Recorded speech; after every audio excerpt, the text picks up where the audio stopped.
Viewers, हम पढ़ रहे हैं कक्षा 9वीं गणित ब्रिज कोर्स और आज हम इसमें पढ़ेंगे पेज नंबर 26। तो यहाँ पर पूर्णांक दे रखे हैं, पूर्णांक की समझ हम करेंगे। तो कार्यपत्रक 1 जो है, नीचे दी गई संख्याओं को संख्या रेखा पर अंकित करें। तो यहाँ संख्याएं दे रखी ऋण 4, 8, ऋण 6, 3, 2, ऋण 2 और ऋण 3। तो यहाँ पर संख्या रेखा हमें दे रखी है। तो संख्या रेखा के बिल्कुल बीच में 0 होता है। इसके दाईं तरफ धन वाली संख्याएं होती, तो ये धन वाला 1, 2, 3, 4, 5, 6, 7 और इसके बाईं तरफ ऋण वाली संख्या होती, तो यहाँ आएगा ऋण 1, ऋण 2, ऋण 3, ऋण 4, ऋण 5, ऋण 6। तो इन संख्याओं को संख्या रेखा पर अंकित करना था। तो ऋण 4 है यहाँ पर, ठीक है, ऋण 4, धन का 8 यहाँ पे इसके बाद आएगा यहाँ पर, ठीक है, 8। ऋण 6 है तो ऋण 6 यहाँ पर है, 3 तो 3 यहाँ पर है, 2 तो 2 धन वाला यहाँ पर है, ऋण 2 यहाँ पर है और ऋण 3 यहाँ पर है। तो इस प्रकार से हम यहाँ दिखा देंगे अंडरलाइन करके कि ये संख्याएं हमने संख्या रेखा पर प्रदर्शित कर दी है। इसके साथ ही हमको समझ भी होनी चाहिए कि संख्या रेखा के दाईं और बाईं ओर की संख्याएं तथा 0 ये सब मिलकर पूर्णांक होते हैं। तो दाईं ओर की जो संख्या होती है धन वाली संख्या होती है और ये बढ़ते क्रम में है। जैसे 1 के से बड़ा 2 है, 2 से बड़ा 3 है, 3 से बड़ा 4 है और इस प्रकार आगे बढ़ते क्रम में ही संख्याएं हैं। और इसके जो बाईं तरफ संख्या है ऋण 1, ऋण 2, ऋण 3, मतलब यहाँ पर जो है बढ़ते क्रम में नहीं घटते क्रम में, मतलब ऋण 1 से छोटा ऋण 2 होता है, इससे छोटा ऋण 3 है। ऋण वाली संख्या जितनी बड़ी होगी वह उतनी ही छोटी होती वास्तव में, तो यह हमें पता होना चाहिए। इसके बाद कार्यपत्रक 2 है, रिक्त स्थानों में छोटा बड़ा का प्रयोग करते हुए भरे। तो यहाँ पे इन चिन्हों का प्रयोग हमें करना है। तो यहाँ पे 0 है और यहाँ ऋण 3 है, तो इन दोनों में से बड़ी कौन सी? तो यहाँ 0 बड़ा होगा, ऋण 3 छोटी है। इसके बाद है ऋण 53 और ऋण 5। तो ऋण वाली संख्या जितनी बड़ी होगी वास्तव में उतनी छोटी होती है, तो यहाँ बड़ी है ऋण 5, ऋण 53 छोटी है। इसी प्रकार ऋण 40 और ऋण 20 में से ऋण 20 बड़ा, ऋण 40 छोटा। तो चिन्ह इस प्रकार से लगाएंगे, जो खुला मुंह है या जो इधर बड़ा वाला भाग दिख रहा है वह बड़ी संख्या की ओर रहेगा और जो छोटा भाग है वो छोटी संख्या की तरफ रहेगा। इसी प्रकार ऋण 7 और ऋण 1 में बड़ी ऋण 1 है, ऋण 7 छोटी है। ऋण 90 और 48 में 48 बड़ी है क्योंकि धन वाली संख्या तो बड़ी ही होती है। ऋण 100 ऋण 101 में ऋण 100 बड़ा है, ऋण 101 इससे छोटा है। तो इस प्रकार हमने चिन्ह लगा दिए हैं। अब जो कार्यपत्रक 3 है, आरोही व अवरोही क्रम दर्शाए, तो हमें क्रम से दर्शाना है। आरोही क्रम मतलब बढ़ता क्रम, ठीक है, बढ़ते क्रम में, और इसी प्रकार अवरोही मतलब घटते क्रम में,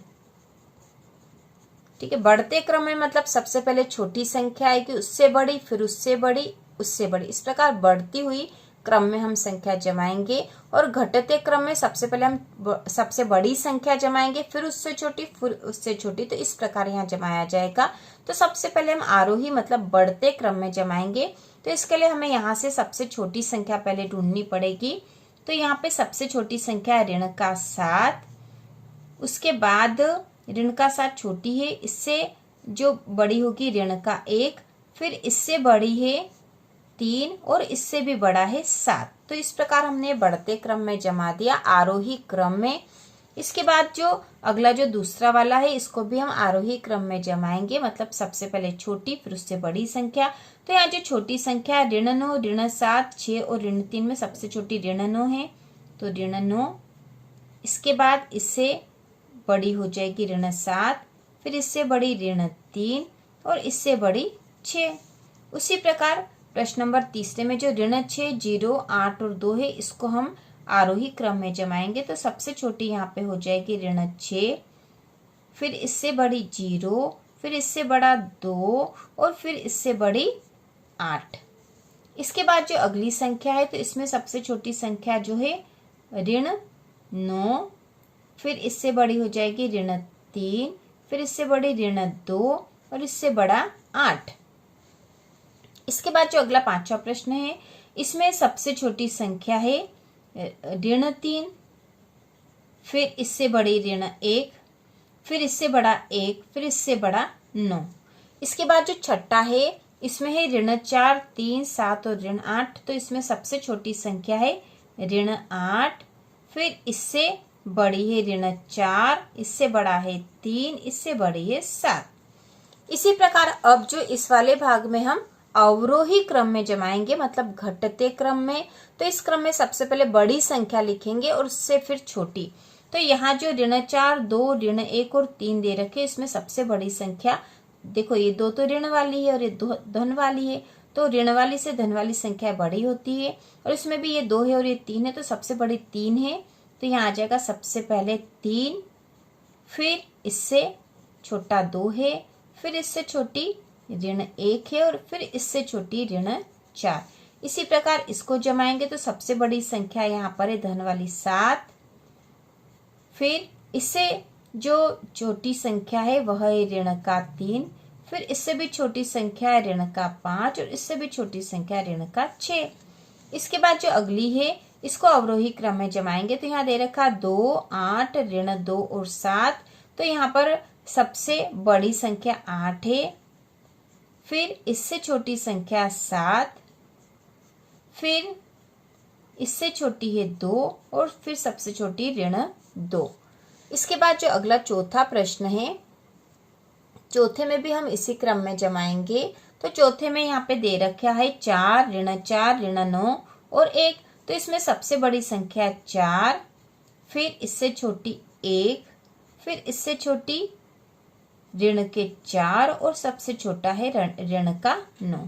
इसके बाद जो अगला 5वां प्रश्न है, इसमें है ऋण 9, ऋण 3, 5 और 7। सबसे बड़ी संख्या 7 है, इससे छोटी है 5, फिर इससे और छोटी हो जाएगी ऋण 3 और सबसे छोटी यहाँ पे ऋण 9। इसके बाद जो अगला छठा प्रश्न है, उसमें है ऋण 5, 2, 0 और 8। तो सबसे बड़ी संख्या यहाँ पे 8 है, ठीक है। इससे छोटी संख्या फिर 2 हो जाएगी, 2 से छोटी 0, और इससे भी छोटा हो जाएगा ऋण 5। तो इस क्रम में हमने आरोही और अवरोही क्रम में जमा दिए हैं, और पेज नंबर 26 के जो सारे प्रश्न हम कर चुके हैं। तो इसी प्रकार के और वीडियो देखने के लिए, कक्षा 9वीं की संपूर्ण तैयारी के लिए चैनल को सब्सक्राइब कीजिए।